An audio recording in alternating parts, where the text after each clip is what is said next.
الله من الشيطان الرجيم. بسم الله الرحمن الرحيم.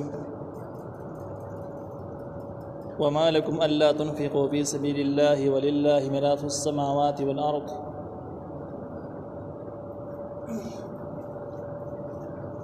سورة الحديد 10 نمبر آیات. په دې 10 نمبر آیات کې ترغیب دی خرچې کولو چې د ایمان سره سم د دینی خدمتونو لپاره تاسو خپل مالونه خرج کړئ، خپل مالونه نه ورکړئ. کم کسان چې بخیلان دي یا منافقان او هغوی لپاره به دې کې زجر دی او د مال خرج کولو لپاره ترغیب دی په یو ناشنا انداز باندې. الله تعالی فرمایي وما لکم او څه وجه ستاسو لپاره بخیلان او منافقین مخاطب دي الله تنفقوا فی سبیل الله چې تاسو خرچه نه کوئ د الله تعالی په لاره کې. سبیل الله هغه ته ویل کېږي چې د هغې نه د الله تعالی دین قوي شي. د سبیل الله تعریف دا لتکون کلمة الله هي العلیا چې د الله تعالی دین او نظام او کلمه غالب شي. کوم ځای نه چې دین قوي کېږي دغه په سبیل الله کې داخل دي. ولله میراث السماوات والارض او خاص الله تعالی د لپاره میراث د اسمانونو د ځمکې دی. د دې خلاصه دا ده چې کم مالونه تاسو په نگرانۍ کې دي دغه مالونه تاسو سره مستقل پاتې کېدو والا نه دي. دا به تاسو لاسونه نه وځي او د هر څه به الله ته پاتې کېږي، تاسو به مړه کېږئ. چې د لاسونو نه اصلي موزي مستقل تاسو نه دي نو په ټیم باندې ځان دپاره خرج کړي، آخرت دپاره ذخیره کړي. لا یستوي منکم برابر نه ستاسو نه من هغه څوک انفقه چې خرچه کړي من قبل الفتح مخکې د فتح مکې نه. دې کې اشاره ده د مجاهدینو فضیلت ته چې مجاهدینو په فضیلتونو کې فرق شته. کوم خلکو چې د فتح مکې نه وړاندې خرچې کړي د هغوی مقام ځان لري، چې چا چې وروسته کړي هغې مقام ځان لري. ځکه د فتح مکې نه مخکې مسلمانانو کمزوري حالت کړي نو اسلام چې څومره د مشکلات او څومره د کمزورۍ سره مخامخ به دغه ټیم د دین لپاره د خدمت کې خرچه کې نو دغه مقام ډېر زیات اوچت دی. او چې کله اسلام څومره غالب او څومره قوي او څومره مضبوط ستنو باندې ولاړی مشکلات نه لري نو په هغه ټیمونو کې خرچه کول هم ثواب لري، لیکن بې فضیلت دومره نه. نو الله تعالی وایي چې هغه خلک تاسو نه برابر نه لري چې خرچه کړي د فتح مکې نه وړاندې وقاتل او جنګونه هم کړي د اسلام لپاره. اولئک دا کسان اعظم او ډېر لوی دي درجه بدرجه کې من الذين انفقوا د هغه کسانو نه چې هغوی خرچه کړل من بعد وروسته د فتح مکې نه وقاتلوا جنګونه کړي وروسته نو دې مرتبه لږ کمه شوه. وکلا وعد الله الحسنى خو د دواړو ډلو سره الله تعالی ښې وعدې کړي دي، الله تعالی یې بخي معاف کوي، البته مرتبو کې به پرخي. والله بما تعملون خبير والله تعالی په هغه څه چې تاسو یې کوئ خبر دی. من ذا الذي يقرض الله قرضا حسنا دې کې هم ترغیب دی خرچې کولو ته په بل انداز باندې چې تاسو د خپل مرګ نه منئ او تاسو به دا هم نه منئ چې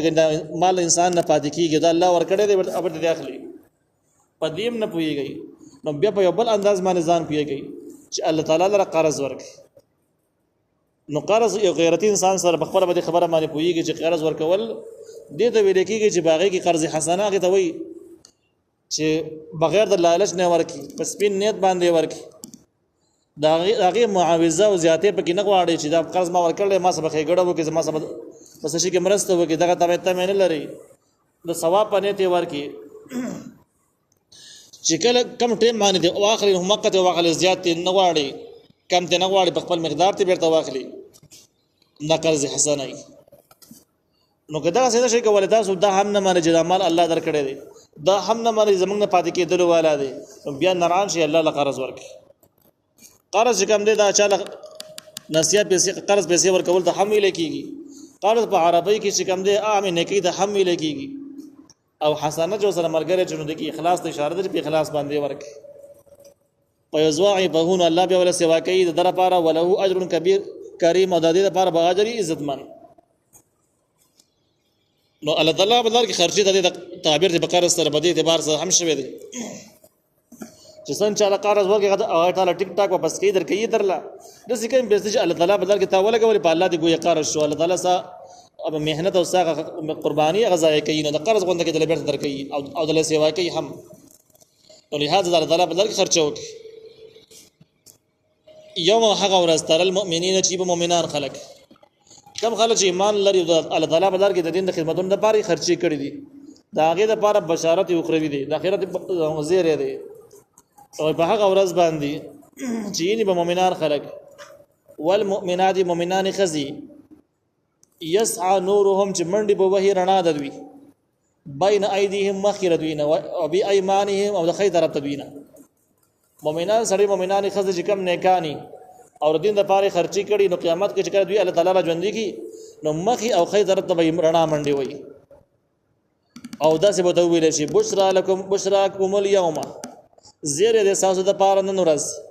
جناتون د جنتونو تجري چې بهيږي من تحتها الانهار لاندې هغه نهرونه خالدین فيها همیشه به په هغه ذلك هو الفوز العظیم حمدا کامیابی لوی ده دا هغه خلکو د پاره خوشخبری ده چې هم سخیان دي د پاره خدمتونو کې خرچي کړي دي او ورسره مؤمنان هم دي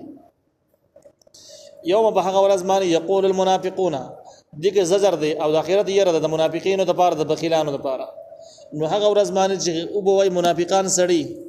والمنافقات منافقان خزي للذين امنوا انظرونا هغه کسان چې مان راوړل موږ ته هم انتظار وکي نقتبس من نورکم موږ رڼا حاصله وساسو درنانه تاسو کوم رڼاګان د سره د رڼا موږ رڼا حاصله وي خپل رڼا خو نه لرو وساسو به رڼا باندې موږ روان شو قيل ارجعوا ورتبوا الى شي واپس شي وراءكم رستا شاته لاړ شي فالتمسوا نورا الترنا ولټوي زمون ستاسو رڼا نشته دی په زوريبانو بیا کی خودل شي بینهم ندی په منځ کې بسور یو دیوال دا هغه دیوال چې کوم سورت اعراف کې باس تر شوی دی چې په حجاب او په اعراف سره تعبیر کې دي ندی په منځ کې یو دیوال راشي له باب ندی دغه دیوال لپاره به دروازه باطنه فيه الرحمه دن ترتب رحمت جنت بي وظاهره من قبله العذاب او د بهر طرف نما عذابي جهنم بي ينادونهم دي اوازونه وکي د جنتيانو د جهنميان به اوازونه وکي ندا د لری نواز ته ویل کیږي د سه معلومي کې جنتيان به لری لاړ شي مز کې به دیوال راشي نو دی په تیز زمانه اوازونه شروع کی او ورته وای الم نکم معکم ایا موږ تاسو سره نو په دنیا کې موږ تاسو ملګری نو تاسو بډالو کې داخل نو ولی اساس خپلوان کې ریوال نو خلق نو قالوا حقيب ورته بلا ولنا ولكنكم لكن تاسو فتنتم انفسکم په پتنو کې اچولي خپل ځانونه تاسو شرکونه کړو کفرونه هم کړو نور د جایزو کې نوتري وای د اسلام په لار باندې تلی نه وای وتربصتم تاسو په انتظار کاو د مسلمانانو تبعید تاسو په دې انتظار باندې وجه کوم مسلمانان زوال سره مخامخ شو هم د کافرانو ملګری شو او کافران زوال سره مخامخ شو د مسلمانانو سره ملګری شو په دې مینځ کې تاسو ولاړ وای د ګټي په انتظار باندې وای چې کوم ډېر غالب کیږي چې موږ سره ودرېږو بکره کا باندې د چا حمایت نه دی کړی ورتبتم تاسو په شک او په اسلام کې اسلامي احکام کې هم شک او وغرتكم الاماني په دوکه کې اچولي وای تاسو لر ارزوګانو په دوکه کې اچولي وای چې بس الله غفور رحیم دی ار سړی بخي او چې په اسلام باندې ټک عمل ونه کی حتی در هغه پورې جاء امر الله چې راغی حکم د الله تعالی مر ورسید وغرکم بالله الغرور او دوکه کړي وای تاسو لر الله تعالی دوکه بازانو خلکو دوکه کړي وای سو شیطان وسوسه وی او صحیح نور خلق وجتا سي خطا کړي د اسلام نه اړولي